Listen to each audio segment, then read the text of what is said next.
Nehemiah 12. The city of Jerusalem had been rebuilt, the walls restored, the people who had once scattered were now gathered in the ancient home.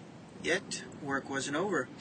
It wasn't enough to simply restore the physical city. It was time to celebrate.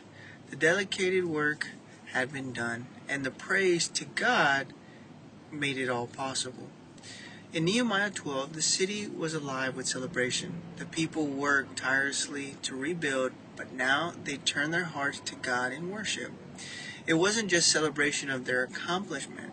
It was a celebration of God's faithfulness and His role to bringing back from exile and restoring what was lost. Ezra and Nehemiah knew that worship must be the foundation of everything. The Levites, the priests, and those who were set apart for God's service gathered in the temple, prepared to lead the people in thanksgiving and praise. They had song of joy on their lips. The celebration wasn't just a moment, it was a lifestyle. The people were divided into two choirs, one led by Ezra and the other one by Nehemiah. They began their procession, walking around the walls and rebuilding, singing songs of praise to God and His faithfulness and His protection for His provisions. The sound of the worship echoed through the streets of Jerusalem.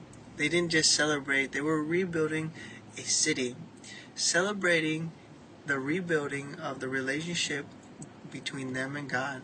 This wasn't a temporary festival. It was a renewal of their commitment and to live with God's people and to live out His commandments in their daily lives. Every stone of the wall, every beam in the temple, and every word on their worship pointed back to God.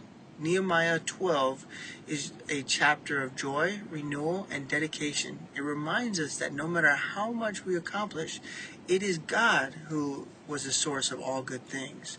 The people knew that they couldn't just rebuild Jerusalem on their own. It was God's grace that was able to get this done, and they had worship to reflect this gratitude. So in Nehemiah 12, it teaches us that in worship is not just about singing and performing rituals, it's about dedicating every part of our lives to God. Just as the Israelites dedicate their city, their work to the Lord, we are called to dedicate our lives, our hearts, and our hands to Him. Whether your success or your struggle, worship about acknowledging God is the center of all of it. What part of your life needs to be dedicated to God today? Are there areas where you have seen His faithfulness that you can celebrate?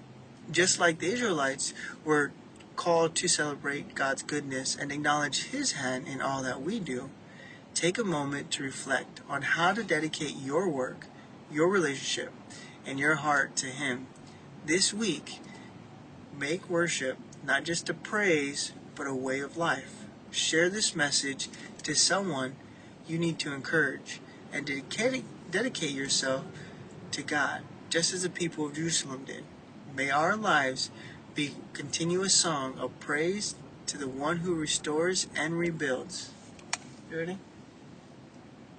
And you have a blessed day. I am here with my son. Amen. And we give grace to God in all that we do.